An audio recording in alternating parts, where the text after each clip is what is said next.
A dog runs through the streets of Shiamoya carrying a human head in its jaws.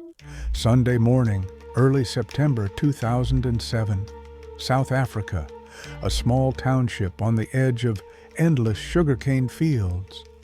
Residents freeze in horror as the animal drops its burden and runs back toward the plantations. Men follow. Within an hour, they find 3 decapitated bodies dumped in the cane. Over the next 2 weeks, the count reaches 13. All women, all young, all stripped naked, all missing their phones, clothes, and money. Every single one had been promised a job by the same man. His name was Thozamile Taki, a ghost who turned unemployment into a hunting ground and transformed hope into death.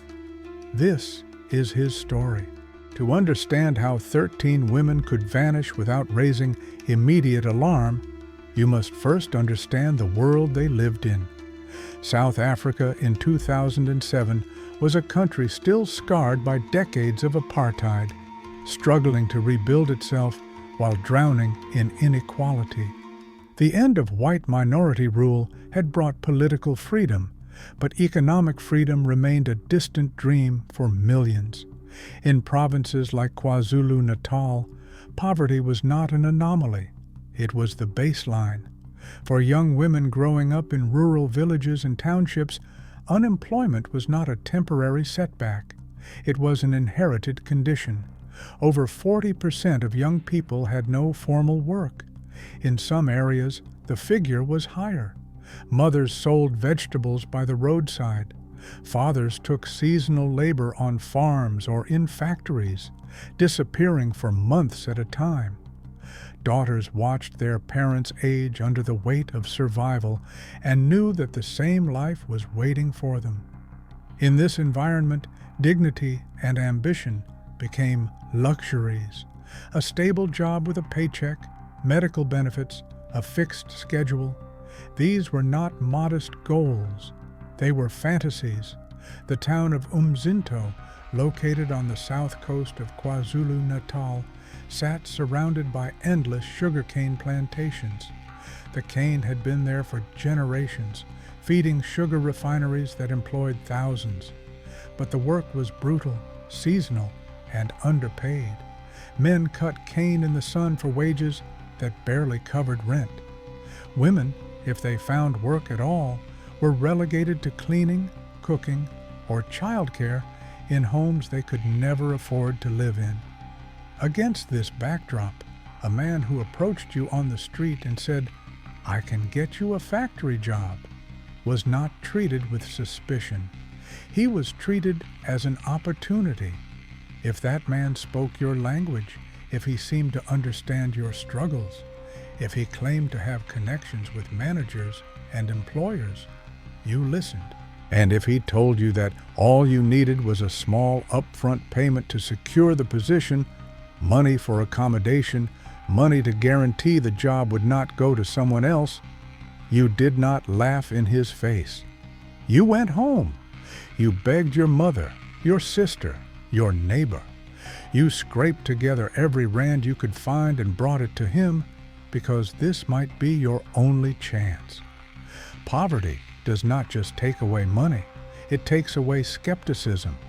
It creates blind spots where predators can operate undetected, mistaken for saviors until it is too late. Into this world of desperation walked a man who understood exactly how to exploit it. Thozamile Taki was born in 1971 in the village of Majola, near the coastal town of Port St. John's in the Eastern Cape Province. For a man who would later be convicted of 13 murders, his early life is remarkably blank. There are no records of childhood trauma, no documented instances of abuse, no school reports noting violent behavior, no juvenile arrests, no medical files suggesting psychological disturbance. Either Taki was genuinely ordinary until he became a killer, or he was simply invisible, a person who moved through life without leaving enough of an impression for anyone to write anything down. This absence of a past would later frustrate investigators and psychologists alike. Serial killers often leave trails, warning signs, escalating behaviors, people who remember that something was always off. Taki left almost nothing. He was the kind of man who could sit next to you on a bus and be forgotten before the next stop. By 2007, Taki had moved north to KwaZulu-Natal and settled in Veldebakt, a neighborhood in Chatsworth, one of the sprawling working-class suburbs of Durban. He lived in a small house with his girlfriend, Plengiwe Nene, in a street that looked like hundreds of others in the area. Narrow roads, modest homes, washing lines strung between poles, the constant hum of traffic in the distance. Neighbors who were later interviewed described Taki in terms so neutral they bordered on generic: quiet, polite, kept to himself, never caused trouble, no loud arguments, no drunken fights, no reason to watch him more closely than anyone else. Physically, Taki was unremarkable. He was short, of average build, with a face that carried no distinctive features. He dressed like everyone else. He blended in, and crucially, he spoke both isiXhosa and isiZulu fluently, allowing him to move seamlessly between different communities and linguistic groups. This linguistic flexibility was not accidental. It was a tool. Taki used language as both a filter and a weapon. He deliberately approached women who spoke isiXhosa, even in areas where isiZulu was dominant. When a potential victim responded in isiXhosa, it confirmed that she fit his profile. It also created a sense of familiarity, a subtle signal that said, "I am like you. I come from the same world." In a country still fractured along lines of language, race, and class, this mattered. Trust was not given easily, but Taki knew how to manufacture it. Thozamile Taki did not grab women off the street in broad daylight. He did not break into homes. He did not rely on brute force or weapons. His method was quieter, more insidious, and devastatingly effective. He operated in public spaces, bus stops, market stalls, street corners near taxi ranks, places where young women congregated while looking for work, waiting for transport, or simply passing time. He approached them with confidence, but not aggression.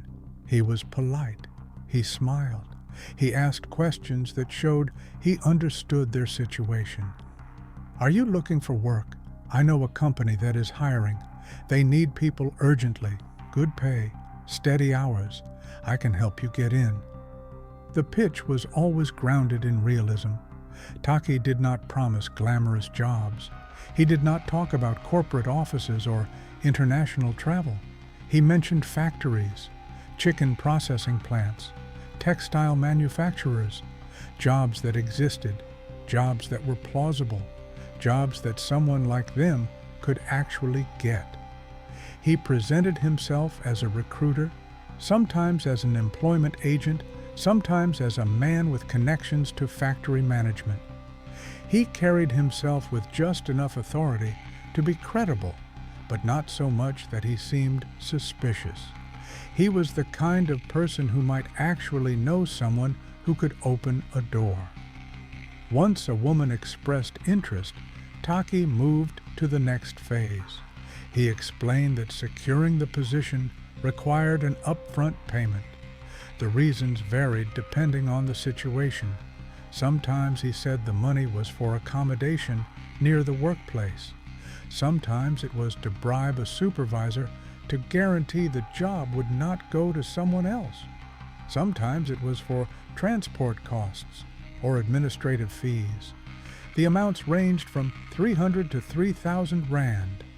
For a middle-class family in Johannesburg or Cape Town, this might have been a manageable expense. For a poor family in a rural village or township, it was enormous. It could represent a month's income or more. It was the kind of money you did not have lying around. But that was the point. If you could not afford it, you borrowed. You went to your mother, your aunt, your neighbor. You sold a piece of furniture. You took out a loan from a local moneylender at brutal interest rates. You did whatever you had to do because the alternative was staying unemployed, staying trapped, staying invisible. Taki understood this psychology perfectly. He knew that the harder it was to raise the money, the more committed the victim would be. By the time a woman handed him several hundred or several thousand rand, she had already invested too much to walk away. She had made promises to the people who lent her the money. She had allowed herself to hope. She was locked in. Once he had the money, Taki scheduled a meeting. He told the woman to meet him at a specific time and place, usually a taxi rank or a bus stop on the outskirts of a town. From there, he said, they would travel together to the workplace. Sometimes he instructed victims to pack a bag, claiming that the company provided on-site housing. Sometimes he told them to bring identification for contract signing. Before they left, the women would tell their families what they believed to be true. I met a man who's going to help me get a job. I am going to sign papers today. I will call you when I arrive. For their families, this was not alarming. It was hopeful. It was exactly the kind of break they had been praying for. Taki led these women not to factories, but to fields. The sugarcane plantations around Umzinto, the tea plantations near Port St. John's, remote areas surrounded by tall plants that absorbed sound, where visibility dropped to a few meters, where a person could scream and never be heard. There, he killed them. The court would later confirm that Taki strangled his victims, a method that required physical strength, close contact, and several minutes of sustained effort. This was not a crime of sudden rage. It was deliberate, controlled, methodical. After death, Taki stripped the bodies completely. He took their clothing, their mobile phones, their identification documents, and any cash they still carried. He left the corpses naked in the fields, partially hidden by vegetation, and walked away. To Taki, these women were not people. They were transactions. Murder as a business model. Kill, rob, repeat. The names of Taki's victims would only be spoken together much later in a courtroom, read aloud by a prosecutor as evidence. But each of these women had lived a life before they became a statistic, before they became part of a serial killer's tally. Makosi Mgobozi came from Esihlabeni and was last seen alive in May 2007. She was a mother. She had a 9-year-old son who waited for her to come home and eventually stopped waiting because no one could tell him where she had gone or when she would return. Her family knew she had met a man who promised her work. They knew she believed him. They never imagined that belief would cost her life. Noxolo Mpande was from Bizana, a town in the Eastern Cape. Nosisa Nozozo was from Libode, also in the Eastern Cape. Both women were young, both were looking for work, both crossed paths with Taki and vanished. Charity Mathetwa lived in Tongat, north of Durban. Rose Mioli was from Bizana. Kanisile Nkayana, also from Bizana, disappeared in May 2008, more than a year after Makosi. By then, Taki had been killing for over a year, and no one had connected the disappearances. Tandeka Mtebeni was from Matatiele, a mountainous region near the border with Lesotho. Nonjabu Mpanza and Filisiwe Mpanza both came from Esihlabeni. It is unclear whether they knew each other, whether they were related, whether they disappeared at the same time or months apart. The records do not say. Nombali Nkobo was from Umzinyathi. Thozamile came from Lusikisiki, a rural area in the former Transkei. Siziwe Chongaya was also from Lusikisiki. And then there was Charity Kumalo from KwaMashu, a township northwest of Durban. Charity's case would become pivotal, not because her death was different from the others, but because her stolen mobile phone would eventually lead police directly to Thozamile Taki. Each of these women told someone they were going to meet a man who had promised them work. Each believed she was taking the first step toward a better future. Each walked beside Taki into the fields and never came back. When the dog brought the severed head into Shiamoya, it did more than horrify a township. It tore open a secret that had been rotting in the sugarcane for months. Police arrived within the hour. Officers from the local station were joined by detectives from the Provincial Serious Crimes Unit. Forensic teams were dispatched from Durban. Within hours, the area around the plantations was cordoned off with tape and barriers, and a full-scale search operation began. Searching sugarcane fields is not like searching open ground. The cane grows dense and tall, often reaching over 2 meters in height.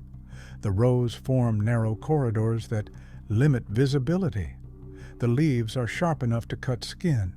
The ground underfoot is uneven, sometimes muddy, sometimes dry and hard. And in early September, after weeks without rain, the smell of decomposition hung in the air like a fog. Search teams moved methodically, cutting down sections of cane, probing the soil, following the scent. Dogs were brought in. Officers walked shoulder to shoulder in grid patterns. Forensic specialists marked locations with numbered flags. By the end of the first day, 3 bodies had been found. By the end of the first week, the count had risen to 7. By the end of 2 weeks, 10 bodies of young women had been recovered from the sugarcane fields around Umzinto. All were in advanced stages of decomposition. Some had been in the fields for weeks, others for months. The heat and humidity of KwaZulu-Natal had accelerated decay, and in some cases, scavengers had disturbed the remains. Forensic pathologists faced a grim challenge. In several cases, the state of the bodies made it impossible to determine the exact cause of death. Soft tissue had decomposed. Internal organs were gone. What remained were bones, fragments of clothing that the killer had missed, and the positions in which the bodies had been left. Investigators also suspected that some of the women had been sexually assaulted before death. But proving sexual assault requires physical evidence, bodily fluids, tissue damage, forensic markers that simply did not survive the weeks or months these bodies spent in the fields. The state raised the possibility in court, but could not meet the burden of proof. Taki was never charged with rape, only with murder and robbery. What was undeniable, however, was the robbery. Every single victim was found completely naked. Every phone, every piece of identification, every scrap of clothing, every coin had been taken. Taki did not just kill. He looted. He turned corpses into cash. In addition to the 10 bodies found near Umzinto, search teams conducted parallel operations near Port St. John's, Taki's birthplace, after investigators noticed that some of the missing women had last been seen in that area. In the tea plantations outside the town, 3 more bodies were discovered. 13 women, 13 families who had spent weeks, months, sometimes over a year, not knowing. 13 mothers, fathers, siblings, and children who had clung to hope that maybe their daughter, their sister, their mother had simply moved to another city, found work, lost her phone, and would come home eventually. Now they knew, and the knowing was worse than the not knowing. The discovery of 13 bodies triggered one of the largest criminal investigations in KwaZulu-Natal's history. But investigators faced a daunting reality. They had no witnesses to the murders, no surveillance footage, no fingerprints on weapons or clothing. The bodies had been dumped in remote areas and left to decompose, destroying much of the physical evidence.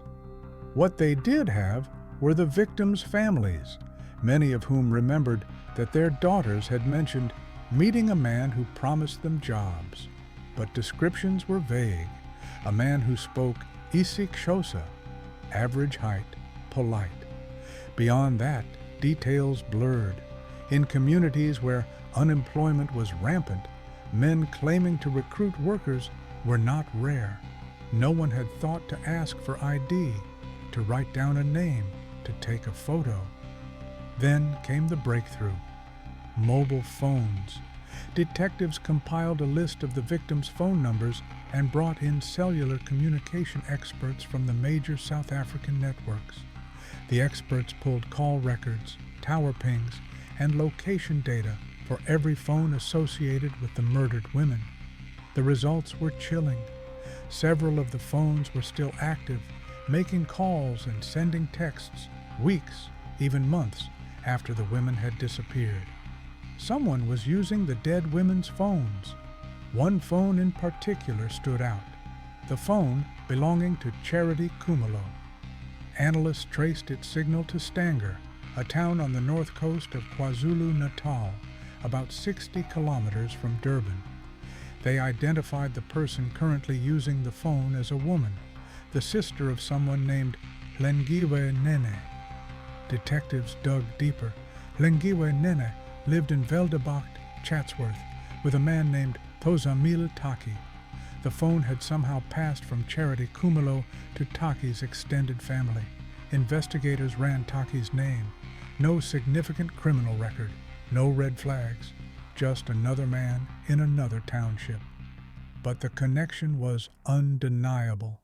A surveillance operation was authorized. Detectives watched Taki's house. They followed his movements. They confirmed that he and Nene lived together and that the house matched the address where several stolen items from victims had last pinged on cellular networks.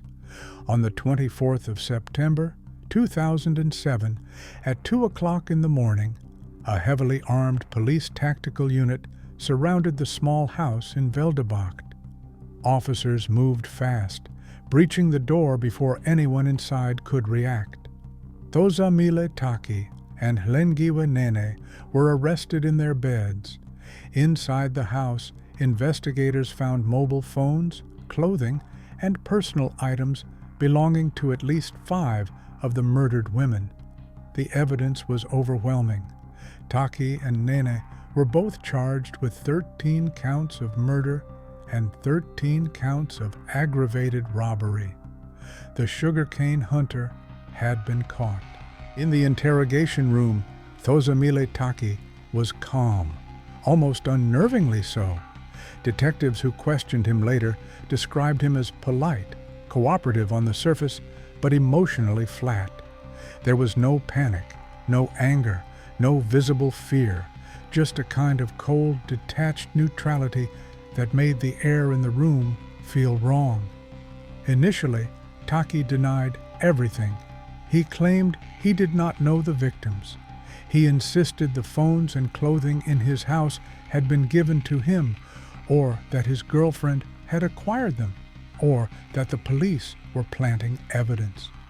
The denials were calm, measured, and completely unconvincing. Investigators organized a series of identification parades, standard procedure in South African criminal investigations. These parades took place in the coastal towns of Hibberdine and Brighton Beach, areas where some of the victims had last been seen alive. Witnesses were brought in, people who had seen Taki with one or more of the women before they disappeared. Bus drivers, shop owners, neighbors, strangers who happened to be in the right place at the right time and remembered a face. Every single witness pointed at Thozamile Taki, not hesitantly, not with doubt. They identified him immediately, without prompting. Judge Ndlovu would later state in his verdict, "This cannot be mere coincidence." But the most damning piece of evidence came not from technology or witnesses, but from Taki's own hand. During a search of materials seized from Taki's home and during his custody, investigators discovered a handwritten list. On that list were the names of all 13 murdered women. The defense would later argue that this list had been dictated to Taki by police, specifically by Inspector Nkabinde, one of the lead investigators on the case. The defense claimed that Taki had been coerced, that he had simply written down what officers told him to write, and that the list was therefore inadmissible. But the prosecution tore this argument apart. If Inspector Nkabinde had dictated the names from an official document, the spelling would have been correct. Instead, the list contained specific, idiosyncratic spelling errors. Names were misspelled in ways that were too unique, too personal, to have come from anyone other than Taki himself. Judge Ndlovu examined the list carefully. He noted that Taki claimed Nkabinde had read the names aloud. But if the inspector had been reading from a written document, why would Taki misspell them? And if the inspector was simply reciting from memory, how would he have known to include the exact same errors twice? The logic collapsed. The list was Taki's, and it was devastating. Taki also agreed to take police to the locations where he had dumped the bodies, a process known in South African law as a pointing out. Over several days, Taki led more than 100 police officers through sugarcane fields and tea plantations, showing them where he had left the women to rot. All of these officers would later testify in court, confirming that Taki had voluntarily pointed out the locations, that he had not been physically coerced, and that his directions were accurate. The defense tried one more angle: torture. Taki's lawyers claimed that police had assaulted him, threatened him, and forced him to cooperate. Police Superintendent Bakani Nala took the stand and categorically denied the allegations. He stated that Taki had been treated in accordance with the law, that no violence had been used, and that Taki had cooperated willingly. More than 100 officers gave testimony on this point. Judge Ndlovu later remarked, "I am satisfied with the testimony of the police officers. Their accounts corroborate each other. All of them denied the use of force. Not a single one faltered under cross-examination." The case against Thozamile Taki was airtight. On the 27th of July, 2009, the trial of Thozamile Taki began in the Durban High Court. Judge King Ndlovu presided. The state's case was led by prosecutor Noxolo Thokwana, who would later be commended for her meticulous preparation and relentless courtroom performance. The trial would last over a year. The state called 103 witnesses, forensic experts, police officers, cellular network analysts, families of the victims, people who had seen Taki with the women before they disappeared. Among the witnesses were women who had narrowly escaped becoming victims themselves. They testified that Taki had approached them with the same job offers, the same payment demands, the same instructions to meet him at remote locations. But something had gone wrong for Taki. Maybe the women grew suspicious. Maybe they changed their minds. Maybe they simply did not show up. Whatever the reason, they lived, and their testimony established the pattern beyond doubt. Relatives of the murdered women sat in the public gallery day after day, listening to forensic testimony about decomposition, strangulation, and robbery. Some wept openly, some sat in silence, hands clenched, staring at the man in the dock. Some could not bring themselves to look at him at all. Thozamile Taki showed no emotion, not once. Judge Ndlovu observed him throughout the trial and later commented on what he saw. The accused was callous and unfeeling. He smiled when witnesses gave testimony and cried. When mothers and sisters of the dead broke down in the courtroom, overcome with grief, Taki smiled. When a photographer tried to take his picture, Taki leaned forward and threatened him. "I will hit that guy if he continues photographing me. He is disturbing me." This was not a man capable of remorse. This was a predator. Cellular communication experts took the stand and walked the court through the data. They showed call logs proving that phones belonging to the victims had been used after the murders. They traced those phones to Taki's household. They connected the dots with precision that left no room for doubt. The defense attempted to challenge the reliability of the evidence, to suggest alternative explanations, to introduce reasonable doubt. But the sheer volume of evidence, the consistency of witness testimony, and the physical proof made their task impossible. By late 2010, the trial was nearing its end. On the 21st of February, 2010, while awaiting the conclusion of his trial, Thozamile Taki was being held in Westville Prison, a maximum security facility in Durban. That night, Taki and 8 other inmates from the Medium A section executed an escape plan.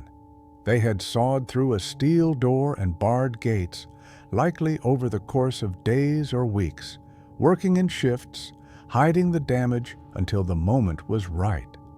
The plan was to climb to the roof of the 4-story prison block and escape from there. 8 men made it out successfully. Thozamile Taki did not. As he climbed, he slipped. He fell from the 4th floor, his body hitting the ground with catastrophic force. Bones shattered. Internal injuries were severe. He survived, but the fall left him permanently disabled. Prison guards found him on the ground, barely conscious, unable to move. He was taken to a hospital under armed guard, treated, and returned to custody. By the 7th of March, 3 of the 8 escapees had been recaptured. One was shot and killed by police during the arrest. The others remained at large for a time, though their fates are not detailed in the public record. On the 2nd of March, Taki appeared in court in a wheelchair, demanding that his girlfriend, Hlengiwe Nene, be granted bail. Judge Ndlovu denied the request and postponed further proceedings until Taki was well enough to participate fully in the trial. The escape attempt had failed. Taki was now broken in body, awaiting a verdict that would break whatever remained of his future. 23rd of December, 2010, 2 days before Christmas, Judge King Ndlovu delivered his verdict. Thozamile Taki was found guilty on all 26 counts. 13 counts of murder, 13 counts of aggravated robbery. Judge Ndlovu's voice was steady as he read the findings.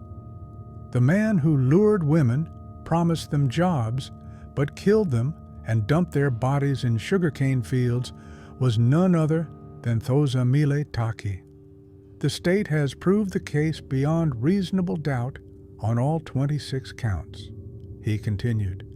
The modus operandi proved that it was one and the same person acting as a serial killer. All the deceased were young women who had ambitions to get employment, or were already employed and wanted to find better jobs. When they left their homes, they told their families they had met a man who would place them in factories or companies. The pattern was identical in every case. Bodies were dumped in sugarcane fields or tea plantations. Personal belongings were taken. There was a tendency to target women who spoke isiXhosa, even in areas where isiZulu was more common. The courtroom was silent. Hlengiwe Nene, Taki's girlfriend, was acquitted on all charges. Judge Ndlovu ruled that while she had lied to police and withheld information, she had done so out of fear, not complicity. She had not participated in the murders. She was, in his words, a victim of circumstances. Had she cooperated with police from the beginning, she would not have found herself in this position. But she did not spill blood. Nene was released. She walked out of the courthouse a free woman, though her life had been irrevocably marked by what she had witnessed and failed to stop. On the 19th of January, 2011, Judge Ndlovu delivered Taki's sentence. 13 life terms, 1 for each murder, 208 additional years for the robberies, 16 years for each count. Judge Ndlovu did not mince words. He called Taki a jackal in sheep's clothing.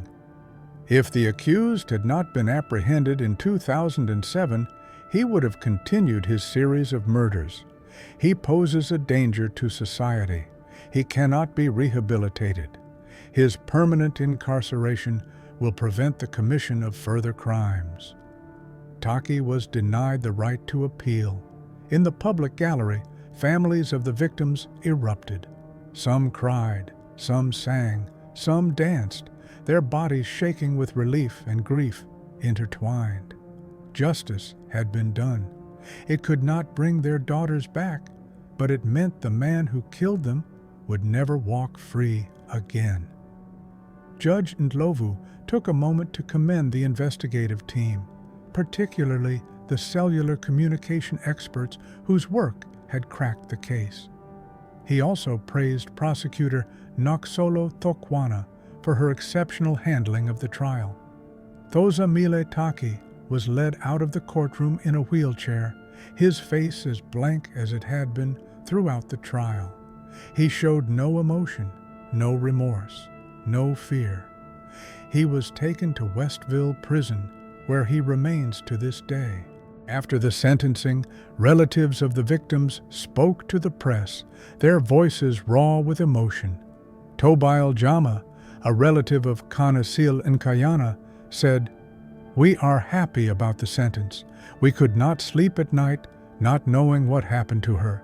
Now we know. Now we can mourn properly." Bongi Mgobozi, whose sister Makosi was murdered in May 2007, said, "We are relieved that our family finally learned what happened to Makosi and who killed her. Makosi left a 9-year-old child behind. I want to see Thozamile die in prison. I do not want to see him free. He is dangerous to society." She added, her voice breaking, "I am sad that a woman was involved in killing my sister. I felt bad when I saw Hlengiwe's crying children, but I do not hold a grudge against her. She did not spill blood." Thozamile Taki fits the profile of an organized serial killer with chilling precision. He planned his crimes carefully. He selected victims based on specific criteria: young, female, Isiexhosa speaking, economically vulnerable. He used manipulation and social engineering rather than brute force. He operated in public spaces, gaining trust before isolating his victims. He left no forensic traces. He removed all physical evidence from the bodies. He dumped them in remote locations where decomposition would destroy what little remained. Most disturbing of all was his complete absence of empathy. Throughout the trial, Judge Ndlovu watched him closely and saw nothing human behind the eyes. When families wept, Taki smiled. When confronted with evidence, he remained emotionally flat. When sentenced to die in prison, he showed no reaction. Judge Ndlovu's characterization was perfect. Taki was a jackal in sheep's clothing, a predator who mimicked humanity just well enough to get close to his prey. The case of Thozamile Taki is not just the story of one man's evil. It is also the story of a country where poverty creates hunting grounds for predators. The South African Ministry for Women, Children, and Persons with Disabilities released an official statement after the sentencing, condemning Taki for exploiting the country's unemployment crisis to prey on defenseless women. Prosecutor Noxolo Thokwana emphasized this point in her closing arguments. Taki did not just kill women, he weaponized their desperation. These 13 women were not randomly selected. They were targeted because they were poor, because they were looking for work, because they lived in a society that offered them so few opportunities that a stranger's promise of employment seemed like a miracle. In a country where over 40% of young people cannot find jobs, where entire communities survive on the edge of collapse, a man like Taki can operate for months, even years, without raising alarm, because his victims are already invisible. Their disappearances are not investigated with urgency. Their families are not taken seriously. The assumption is always that the women ran away, found work elsewhere, or simply chose not to come home. It is only when bodies are discovered in sugarcane fields that society is forced to confront what it allowed to happen. Thozamile Taki is serving his sentence in Westville Prison, a maximum security facility in Durban, KwaZulu-Natal. He is now in his early 50s. He remains disabled from his fall during the escape attempt in 2010. He will never be released. 13 life sentences plus 208 years means he will die behind bars. The sugarcane fields of Umzinto no longer look the same to those who live nearby. For residents of Shiamoya, the fields are a permanent reminder of what was buried there and what was almost forgotten. The sugarcane hunter case remains one of the most significant serial killer investigations in South African history. It demonstrated the critical importance of modern forensic tools, particularly mobile phone tracking, in solving crimes that leave little physical evidence. Judge Ndlovu made a point of commending the investigative team and the cellular communication experts whose work broke the case open. Without that technology, without the persistence of over 100 police officers who testified, Thozamile Taki might still be hunting. 13 young women, 13 lives cut short, 13 families shattered by grief that will never fully heal. Makhosi Mgobozi, Noxolo Mpande, Nosisa Nozozo, Charity Mthetwa, Rose Majoli, Kanisile Nkayana, Tandeka Mtebeni, Nonjabu Mpanza, Filisiwe Mpanza, Nombali Nkobo, Thandazile Bokoda, Siziwe Chongaye, Charity Kumalo. They wanted better lives. They trusted a stranger who promised them a future. The story of Thozamile Taki is a reminder that desperation creates vulnerability and predators know how to exploit it. But it is also a story of justice that, however delayed, ultimately prevailed. Their names are no longer just entries in police files. They are carved into the memory of a nation. May they rest in peace. Taki is locked away forever, but the conditions that created his hunting ground still exist. What do you think needs to change? Comment below.